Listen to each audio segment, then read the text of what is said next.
Afternoon, everybody. Today is October 11th. That means I have 6 days until opening day of rifle season. So here in Georgia, rifle season is pretty much a damn holiday. So speaking of, I'd like to talk to you about this small company called Dixie Creek Waterfowl, Dixie Creek Outdoors. Now, the owner, Peyton Evans, is a member in the same union that I am, Local 72 out of Atlanta. Stand-up guy. He owns Some Dumb Welder Apparel, and he owns Dixie Creek Outdoors. Now, Peyton is an avid outdoorsman, just like I am. And granted, he does more bird hunting than I do. I do mostly deer, mule deer, and bear, and stuff like that. Stuff with 4 legs on the ground. Anyways, I was invited to be a pro staff member, so check them out, man, online. It's DixieCreekWaterfowl.com. It's got some awesome apparels, man. New Bottomlands camo he's got. Of course, you can get your tumblers, can coolers, any kind of decal, deer, turkey, and duck.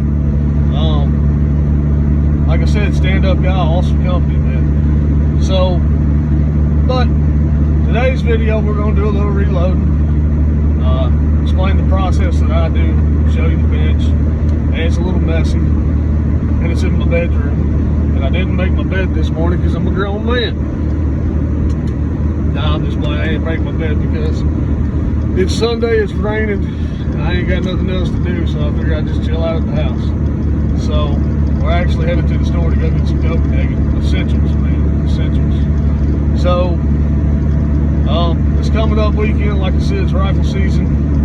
Get some good videos of that. I'm hoping my new Dixie Creek apparel will be in before then. That way we can get it on camera and give them guys a big shout out. So, but yeah, man, it's gonna be a good season. Got 6 days to count, brother. Y'all stay safe. Catch y'all with you. We're working on some 308s. We'll be using multiple cases. I don't know if you can see that. There we go, maybe. I'm gonna be loading up my hunting load. It's a 165 grain Nosler ballistic tip. There's part numbers.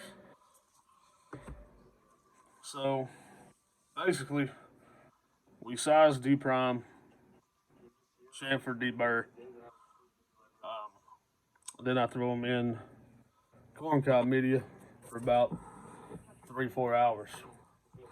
I don't care about the cases being too shiny, like most guys do. To me, these are just hunting loads, man. If I was shooting a match, trying to show shit off, by all means, get them all shiny. We're running IMR 4895 CCI Magnum primers, 44 grains of powder, which is overpublished data, so use at your own damn risk. I'm not going to be held responsible for blowing up your damn rifle. So, we don't have nothing special. I D-prime with a universal D-primer. I size with a Hornady. I loaded those custom grade dies. And then I seat with custom grade dies. I do not crimp, especially for a bolt gun. Anybody that does needs to have their head checked. So, the presses we're running is a lead turret press, which I do D-priming and priming on for rifle calibers. And then we're running a RCBS, I forget the name of it, but I'll show you.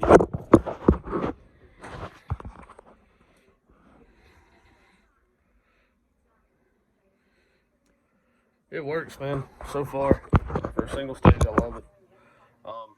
Just kind of keeps everything leveled. Man, damn, I gotta get this camera to act right. There we go. Works rather well. But the way I do it, when I'm loading, I don't use a trickler. I use a leaf scoop. Doesn't matter which one. That one turned out perfect. I run Lee powder measures. They're not very consistent, but they get the job done, and you can flow just about any powder through them that I've used. So the scale I'm running, I'm not very happy with. Matter of fact, I'm about to upgrade everything to a Franklin Arsenal IntelliDropper for my powders.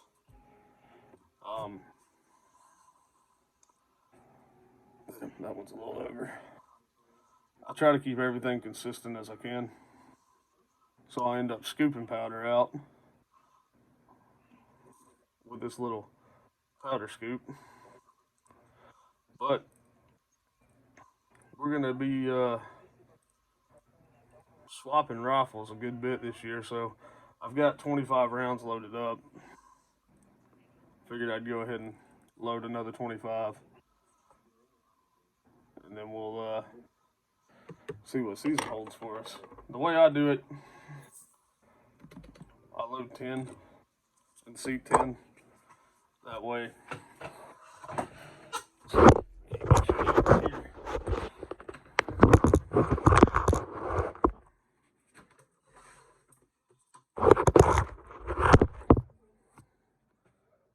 can kind of keep everything a little more organized and a little more consistent, because in reloading, consistency is key.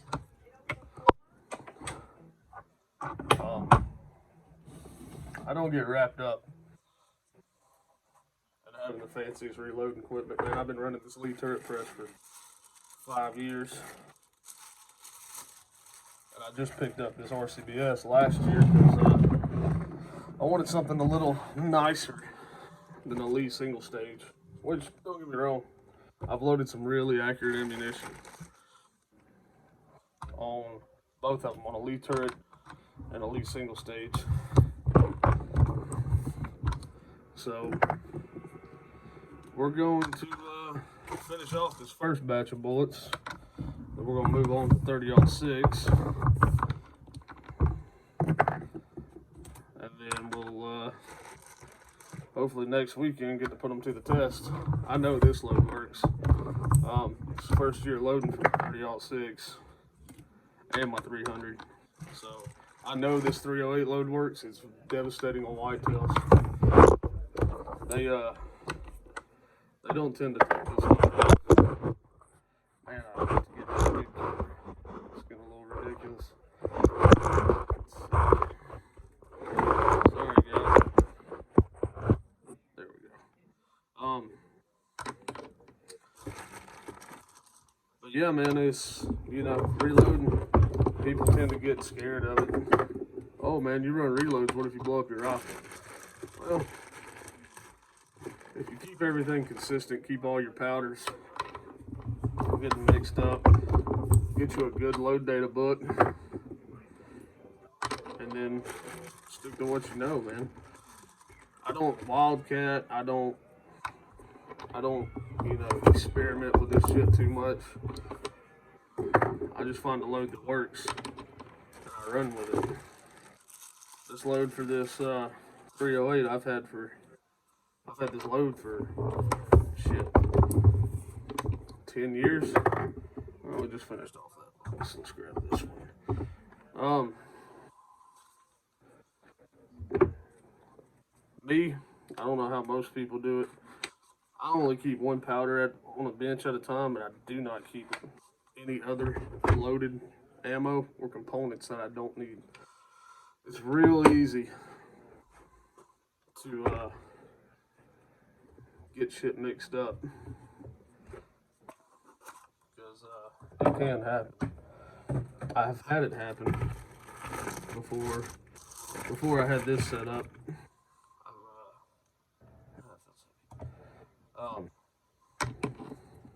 I loaded up a bunch of 7 mags, and my mother-in-law was helping my wife clean up the house one day, and they threw away my reloading data. So now I've got 40-something rounds of 7 mag that I do not know what they are. So I'm not going to run them.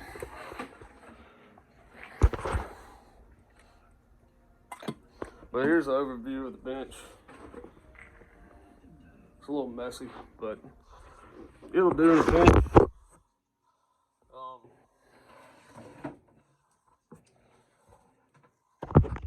Yeah, like I said, I do 10 at a time, and then I zero out my scale after the first 10.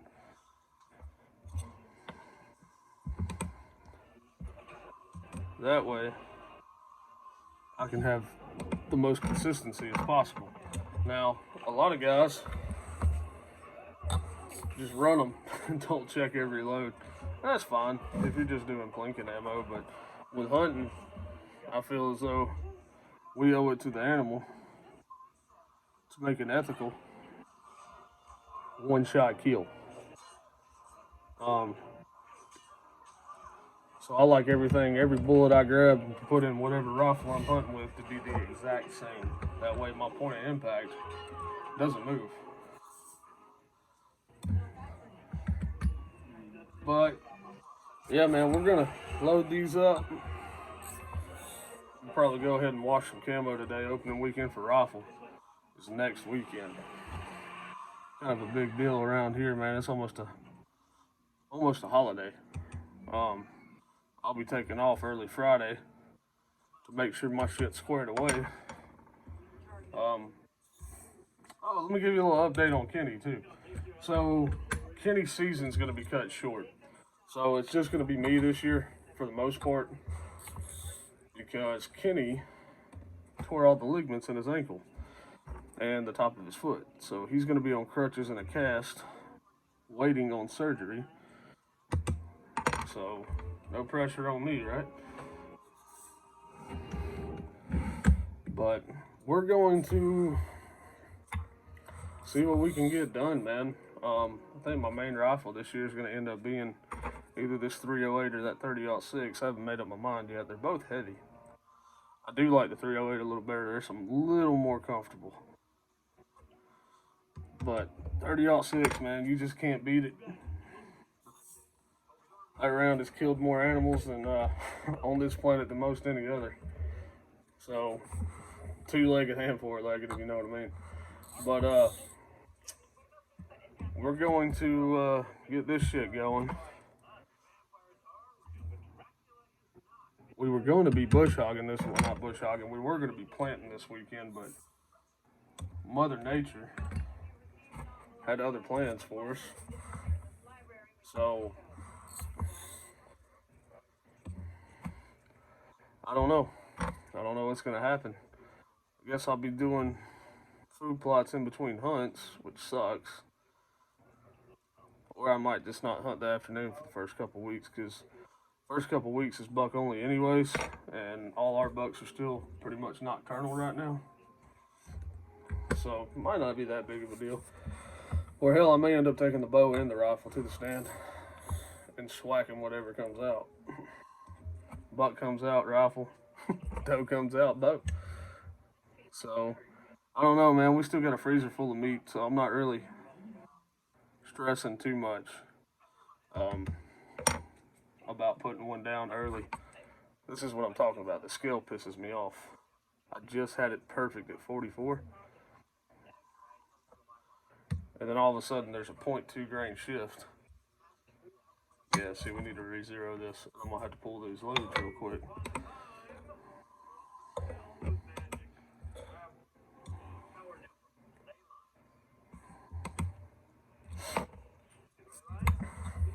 Let's try this again.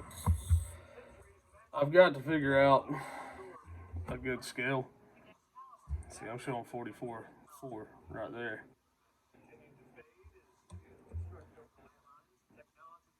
44.3. Let's see, let's pull a little out.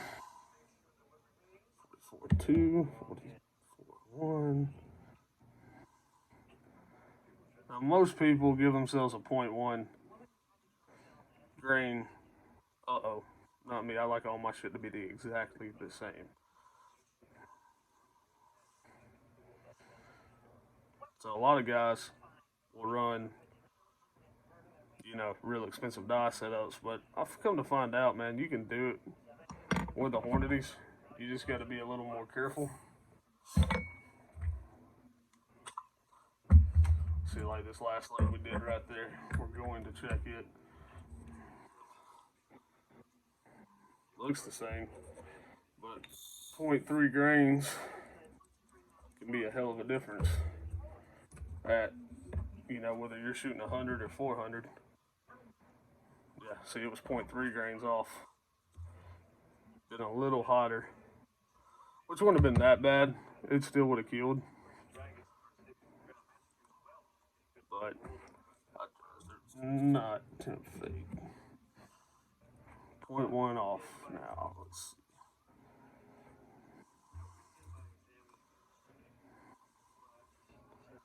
But a lot of guys don't like these nozzlers. Say they cheat on their BCs and all that shit, man. But I'm gonna tell you what, I've never had a problem. I also don't shoot this gun more than about 350 yards either, because at the time when I had the rifle, before I had my 30-06, I didn't have a 300-yard shot out there. But now that we're hunting clear cut, I'm gonna stretch her on out. They say 400. God, 44.4. Let me back this thing down. I've got 400 pretty much dialed in with my 30-06. Ballistically, 308, 30-06 are pretty much the same. 30-06 is a wee bit faster.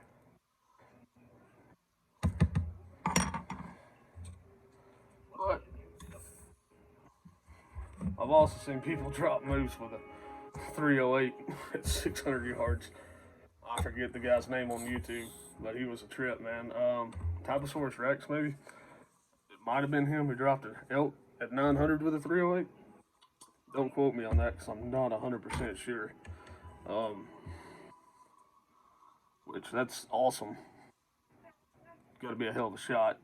Perfect shot placement to drop an elk with a 308 at that far. And I've also seen dudes on the edge drop mule deers at 1100 with a damn 243. So I guess it's all about the confidence in you and your rifle, your shooting ability. Me, I'm gonna stick to 400 again this year until we get to Missouri. When I break out the 300, then we're going to whatever walks out's game. Up there, I've probably got 500-600 yards I can shoot. And we've got that new BDX system on that 300 Win Mag. So we're gonna try that out. All right, I'm gonna go back to seating.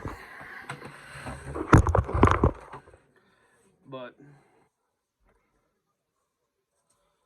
it is definitely gonna be a good year. Opening weekend, we got no rain, low humidity, highs in the 40s. I'm sorry, lows in the 40s, highs in the 50s.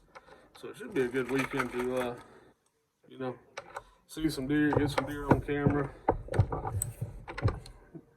maybe even kill one. I mean, it could be a fun year, man. This little project we're doing, it's been kind of slow the past couple weeks, man. Not gonna lie. I've been more worried about getting shit done than videotaping because honestly I ran out of time. But between that and life happening, not getting any help at the land when we need it. So it's just one of them things.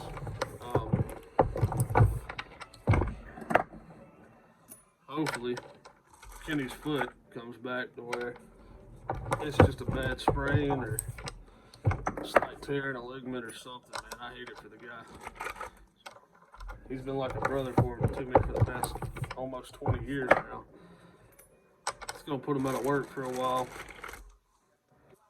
But all I can do is help the man out. So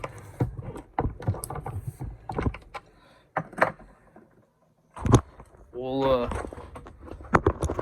do everything we can for him. I got to get a roll around chair. But yeah, man, reloading. I love this shit. I like stretching every little bit of accuracy I can out of one of my rifles. And reloading just helps do it.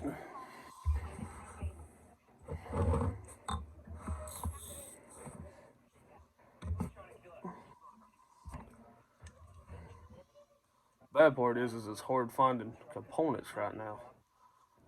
Small rifle primers are non-existent down here. I've heard guys ordering them online. I just have an issue paying that hazmat fee, especially when I don't use a lot of them.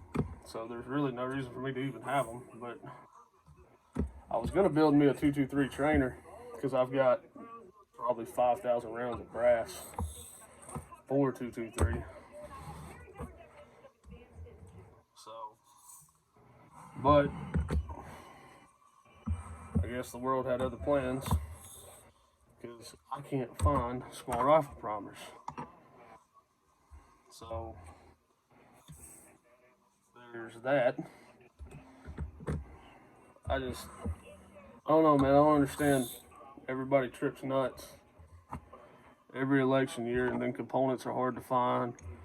Loaded ammunition's hard to find, and when you find it, they jack the prices up. Like Kenny just paid $82 for basically the same damn bullet I'm making. I say same bullet, I don't know what kind of powder they're running. It's a local shop called Georgia Arms, and they make their own, loads, but I mean, he's running the same bullet. It's just probably semi-spec ammo, which mine's a little outside of spec. It's not too bad.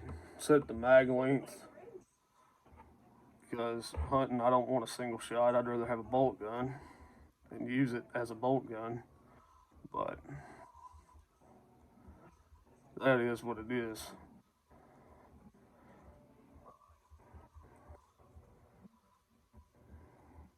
Oh, come on. 0.1. I hate that. Used to, me and my wife would load together before we had a kid, but now she's in the living room tending to the child, and I'm sitting in the bedroom listening to the TV and talking to you. So it is wouldn't change it for the world. Yes, my reloading bench is in my bedroom. No, I did not make the bed this morning because it's Sunday. It's raining. So I'm just kind of chilling out. We're gonna go eat dinner at my parents here in a little bit. It's a good looking round, ain't it? Yeah, I think so too. Slightly compressed. Like I said, don't run my loads. I like to run them on that ragged edge.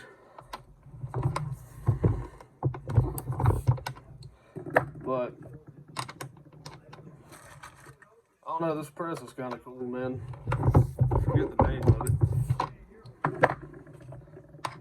It seems to work out alright though. But yeah, man, we've got one more to load, and we're gonna swap over to 30-06, and then finish them up, and then all my loads will be done for the year. That'll give me about 250 rounds between different rifles that I can hunt with. So no more scrambling mid-season to make loads and all that good shit. So, but yeah, man, like I said, real simple bench.